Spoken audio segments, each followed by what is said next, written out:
I'm producing this video not to argue for or against AV, but to outline the highly sophisticated nature of this particular propaganda video. I would like to show how the viewer is manipulated very subtly into thinking that AV is dangerous. I recommend that you watch the campaign video in full before you watch this analysis, just so you can see how much you've been influenced without knowing it. If Britain switches to the alternative vote, the people who vote for the unpopular fringe parties could end up having the deciding vote. Look at this for example. The votes of the fringe party that came bottom are getting transferred as their voters' second preferences get counted. It is they who decide which MP wins. This sequence is an example of very effective deception. The author of this video gives us the impression with this graph that he is about to give an intellectual case against AV. Of course, in our society, authority lies with intellect, and this is very important to convey that feeling. But, for all the intellect, there is something wrong with this image. And you have to know about AV to recognise it. Can you see it yet? It's this 50% mark. With the distribution of votes as shown, the 50% mark should actually be right up here. With the 50% mark in the correct position, one can see how the VMP voters alone cannot decide the winning candidate in this example. One would actually need the preference votes of other candidates to determine the winner. When this subtle error is pointed out, the argument of course falls apart, but we cannot count on the general public to notice in this very short 12-second sequence. Now that I've pointed it out to you, you can see the outright lie here, but anyone can be forgiven for missing it. Don't believe me? Look at the evidence. In over 30 constituencies at the last election, BNP voters could have decided which candidate won the seat.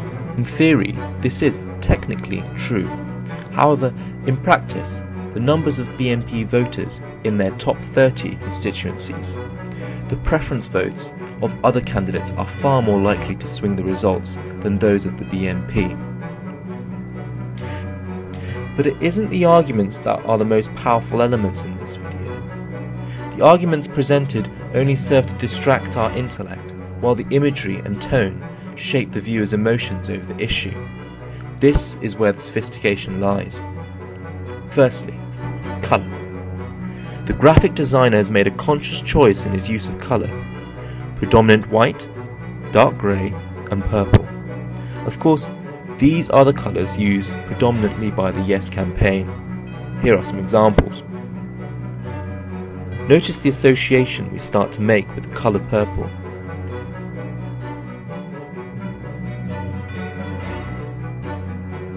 Then to end, an escape route, a Britain without purple, a lime green no. It is a call to action. Here is an escape from purple, the BNP from extremist. Vote no to fight this threat. The effect of these associations are that the viewer subconsciously makes negative associations with any campaign propaganda that uses these colours. It instills distrust in the Yes campaign's leaflets and visual branding as a whole. One last but still powerful element is the rhetoric and music. BNP voters could have decided which candidate won the seat. It isn't right. It's not the way we do it in Britain.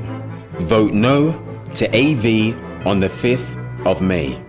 The anger with which these lines are delivered give us an outlet for the perceived injustices that AV will bring. Nothing motivates us more than anger. The background music creates a sense of threat. I don't know where the music is from, but it most likely comes from a film score. It's used to create a sense of foreboding, creates tension, conveys threat. A threat that must be fought. All of these techniques are not used to win the argument, but to sow the seed of doubt. The idea is to make the viewer more suspicious of the case for AV. It suggests that AV is dangerous, and all it needs to do is suggest it. A negative campaign is most likely to be successful when one is in the incumbent position. The No campaign had calculated that one need only spread suspicion of AV, capitalise on the fear of the unknown and use anger to motivate the voters to win the referendum. My motivation for producing this analysis is to outline how imagery can be used to manipulate voters so subtly and effectively. I hope it helps people recognise misinformation in future political campaigns. What makes the defeat of the Yes campaign so bitter for its supporters, of which I am one, is the thought that powerful and deceitful videos like this could have affected the result of the referendum. Of course, we will never know, but I believe this video epitomises the masterly, if not sinister way in which No to AV conducted its campaign.